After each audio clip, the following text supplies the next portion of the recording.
sejarah. Nah, di video kali ini kita akan membahas tentang sejarah berdirinya Sekolah Tinggi Keguruan dan Ilmu Pendidikan PGRI Sidoarjo. Nah, banyak sekali orang yang belum mengetahui sejarah berdirinya STKIP PGRI Sidoarjo. Nah, di video kali ini kita akan membahas detail sejarahnya satu persatu. Siapakah pendiri STKIP PGRI Sidoarjo? Beliau adalah pendiri STKIP PGRI Sidoarjo, dibantu dengan 4 rekannya, yaitu Bapak Nurimin, Bapak Jamali, Bapak Muhammad Mansur, dan Bapak Ahmad Sunarjo. Lalu kenapa sih kok STKIP? Dalam catatan notaris Nyonya Sukarini SH 4 November 1985, STKIP yaitu memiliki nama Yayasan Pembina Lembaga Pendidikan Tinggi IKIP PGRI Kabupaten Sidoarjo. Data ini bersumber dari Bapak Tri Ahmad Budi Susilo SSI MPD selaku anak dari pendiri STKIP PGRI Sidoarjo. Apakah anaknya terlibat dalam pendirian STKIP PGRI Sidoarjo? Saat itu usia dari Pak Tri masih 13 tahun, jadi masih kelas 1 SMP, dan dari sisi usia tentu tidak terlibat dalam pendirian STKIP PGRI Sidoarjo. Dulu IKIP, kok sekarang jadi STKIP? Kenapa ya? Kamu nanya? Dalam catatan notaris Sugito SHMH, IKIP berubah bentuk menjadi Yayasan Pembina Lembaga Pendidikan Perguruan Tinggi PGRI Sidoarjo. Dahulu STKIP memiliki 3 jurusan, yaitu jurusan Pendidikan Matematika dan Ilmu Pengetahuan Alam dengan program studi Pendidikan Matematika. Yang kedua, jurusan Pendidikan Bahasa dan Seni dengan program studi Pendidikan Bahasa Inggris. Dan yang ketiga, jurusan Pendidikan Ilmu Pengetahuan Sosial dengan program studi Pendidikan Sejarah. Di bawah kepemimpinan siapa sih STKIP memiliki kemajuan yang pesat? Wong kok ngene kok dibanding-bandingke. Enake. Setiap masa ada pemimpinnya, setiap zaman ada orangnya, setiap orang ada zamannya sesuai dengan kebutuhan pada saat itu. Ketua pertama STKIP PGRI Sidoarjo Bapak Nurimin BA, masa jabatan 1985 sampai 1998. Yang kedua DRS Kuncoro, masa jabatan 1998 sampai 2006. Yang ketiga Bapak DRS Artono MHUM, masa jabatan 2007 sampai 2011. Yang keempat Bapak DRS Imam Mulyono MPD, masa jabatan 2012-2016.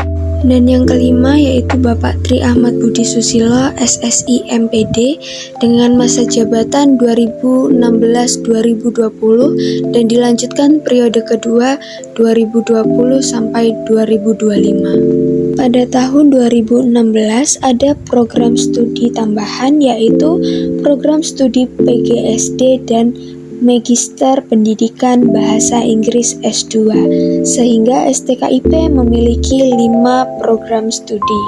Lalu apakah kepemimpinan ketua ada masanya? Untuk ketua sendiri, apakah ada batasan periode dalam masa menjabat? Nah, video kali ini akan menjawab pertanyaan-pertanyaan tersebut. Jadi kalian harus simak ya. Kepemimpinan ketua dalam statuta untuk STKIP sebelum tahun 2020 masih 4 tahun masa jabatan. Kemudian pada tahun 2020 ada perubahan Senat merubah statuta menjadi 5 tahun. Dasarnya dari pemerintahan itu sendiri. Kemudian muncul pertanyaan baru, apa sih syarat untuk menjadi ketua dan bagaimana mekanisme untuk pemilihan ketua? Syarat untuk menjadi ketua antara lain pernah menduduki jabatan struktural, selanjutnya memiliki pendidikan S2 atau gelar akademik magister. Jika Ketika sudah memenuhi syarat, kemudian diusulkan oleh Senat. Lalu Senat mengusulkan dan Senat yang memvoting kemudian diajukan ke yayasan, lalu yayasan menetapkan mana yang menjadi ketua yayasan. Nah, itu dia mekanisme pemilihan ketua. Batas periode dalam masa menjabat di statuta juga dijelaskan bahwa dibatasi 2 periode, tetapi bisa lebih jika ada prestasi luar biasa yang sudah dicapai oleh ketua tersebut. Dari perspektif Bapak Muhammad Faris Abdil Aziz, SAB MPD, sebagai cucu dari pendiri STKIP. Menurut informasi yang kami dapat dari Pak Faris, ketua yayasan pada tahun 1985 sampai 2015 masih di bawah naungan Bapak DRS Haji Soekarno MPD sebelum beliau meninggal. Lalu pada tahun 2016 sampai sekarang di bawah kepemimpinan Bapak Anas Ma'ruf sebagai ketua yayasan. Bapak DRS Haji Soekarno MPD, beliau adalah salah satu tokoh pendidikan yang ada di Sidoarjo. Seingat Pak Faris, sebagai cucu dari pendiri STKIP PGRI Sidoarjo, beliau pernah menjadi wakil ketua PGRI cabang nasional saat beliau aktif menjabat. Dahulu beliau membeli tanah di daerah Kemiri yang sekarang menjadi lokasi STKIP PGRI Sidoarjo. Dulu masih sebatas gedung A dan gedung E.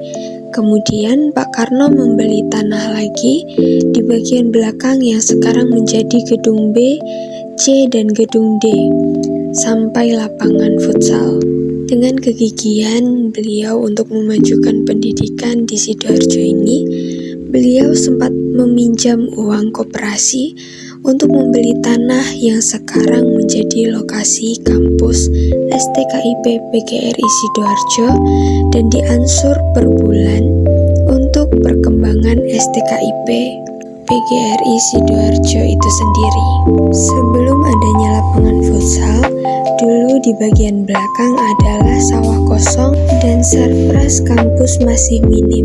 Sekarang dalam masa kepemimpinan Pak Tri, ada sarana dan prasarana yang bisa kita nikmati. Misalkan pendirian gazebo, musola, taman, dan lapangan futsal. Dulu IKIP kok sekarang jadi STKIP? Itu berubah, tidak lagi IKIP. Nah, ini dibuktikan dari surat izin operasional dari kementerian. Nah, namanya sudah tidak IKIP lagi. Namanya itu ini.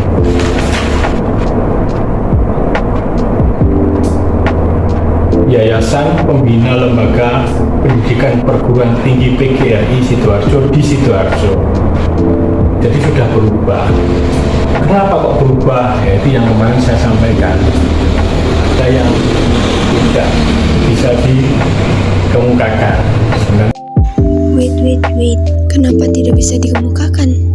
Wah, ternyata banyak sekali informasi baru yang bisa kita dapat di video kali ini ya. Seperti siapa pendiri STKIP, tahun berapa STKIP didirikan, dan betapa giginya Bapak DRS Haji Soekarno MPD dalam membangun STKIP PGRI Sidoarjo. Beliau sampai meminjam uang koperasi untuk membeli tanah yang sekarang menjadi lokasi STKIP.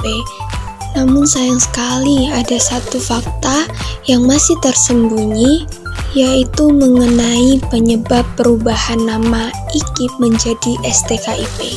Nah, itu dia tadi video mengenai sejarah berdirinya STKIP PGRI Sidoarjo. Terima kasih banyak untuk Sobat Sejarah yang sudah menonton video ini dari awal sampai terakhir. Oke, sampai jumpa di next video.